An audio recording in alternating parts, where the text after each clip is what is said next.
Agência Europeia do Clima, mostrando que 2024 foi mais quente do que nunca, né, Killing? Bom dia.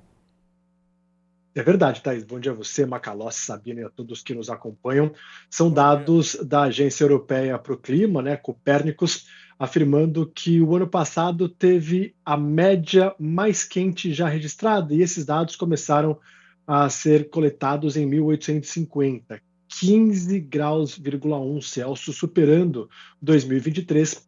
Isso significa que os últimos 10 anos são os 10 anos mais quentes já registrados. A gente viu em 2024 diversas consequências dessas mudanças climáticas, como queimadas, enchentes, calor extremo e, infelizmente, muita destruição e sofrimento para os seres humanos. 2024 também marcou um recorde na emissão de dióxido de carbono e metano, gases de efeito estufa. A gente não tem visto muitas mudanças e coisas concretas após conferências do clima. O que há são muitas promessas, mas na prática pouca coisa acontece.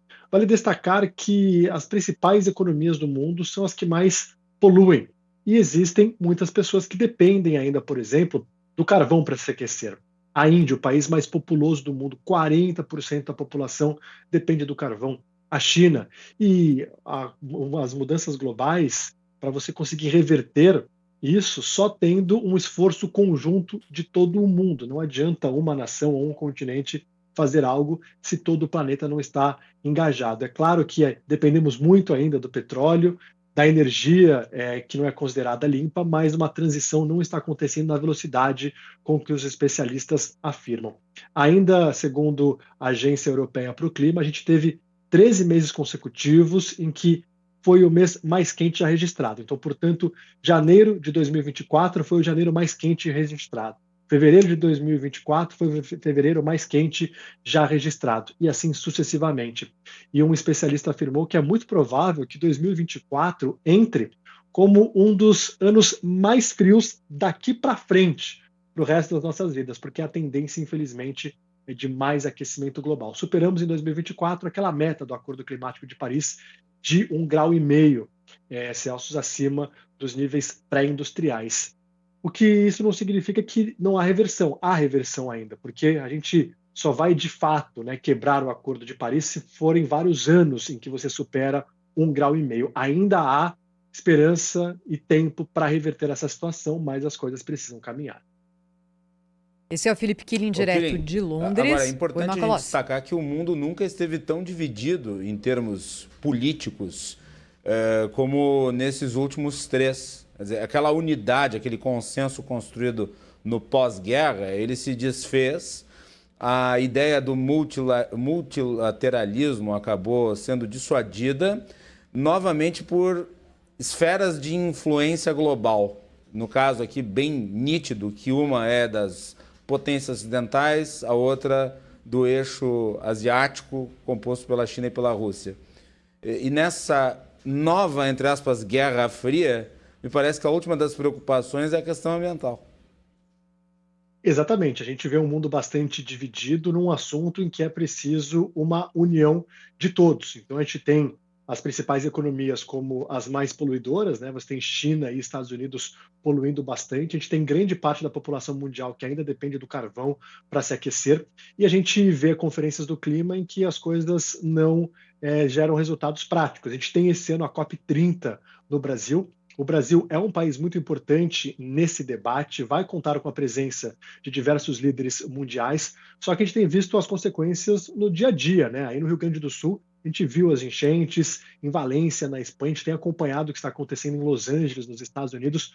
Aqui é inverno no hemisfério norte, né? Não é comum essas queimadas no hemisfério norte, ali em Los Angeles, então a gente tem diversas consequências, mas de fato, né, a gente tem outras questões muito importantes para o planeta, em que são questões que estão tomando conta do debate público, como guerras, por exemplo, mas não dá para negar que alguma coisa precisa ser feita. Lembrando que a gente precisa ainda, claro, da energia que vem desses materiais que acabam poluindo, mas a transição não está acontecendo na velocidade com que os especialistas esperavam.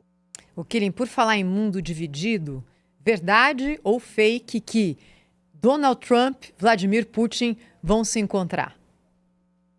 Verdade, verdade. Viu? Opa! Até o Kremlin disse que o Putin está aberto, sim, a essa reunião. O Trump chegou a falar que iria acontecer esse encontro, que o Putin já tinha manifestado interesse. E aí o Kremlin foi cauteloso, claro, disse: ó, a gente precisa esperar o Trump de fato assumir a posse da Casa Branca, mas parece inevitável essa reunião entre Vladimir Putin e Donald Trump. Quando o Trump foi presidente dos Estados Unidos no primeiro mandato, já se encontrou com Vladimir Putin e chegou a falar durante a campanha que iria acabar com essa guerra entre Rússia e Ucrânia em 24 horas. Claro que outros assuntos estarão na mesa. A Rússia disse que está monitorando a situação da Groenlândia, os Estados Unidos falando que querem comprar e tudo mais. A Rússia tem uma presença muito forte na região, mas o principal tema será de fato essa guerra entre Rússia e Ucrânia.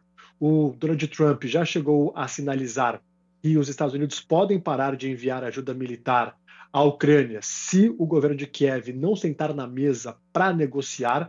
E o que muita gente especula é que o Trump vai colocar pressão para a Ucrânia ceder parte do seu território e, com isso, colocar um fim na guerra. Segundo estimativas, a Rússia controla quase 20% do território ucraniano, incluindo a Península da Crimeia e aquelas regiões ali no leste, e a Rússia também já manifestou que tem um interesse em colocar um ponto final, claro, tendo esses territórios para si, porque é uma guerra que custa muito, não só financeiramente, mas também politicamente, são muitos soldados indo para a linha de frente, perdendo a vida, e a Rússia já conseguiu parte do território, da Ucrânia, que é um território bastante importante. Obrigada ao Philip Killing, falando ao vivo direto de Londres. Até a próxima Killing aqui no Jornal Gente. Agora é 8h52, de Londres para São Paulo.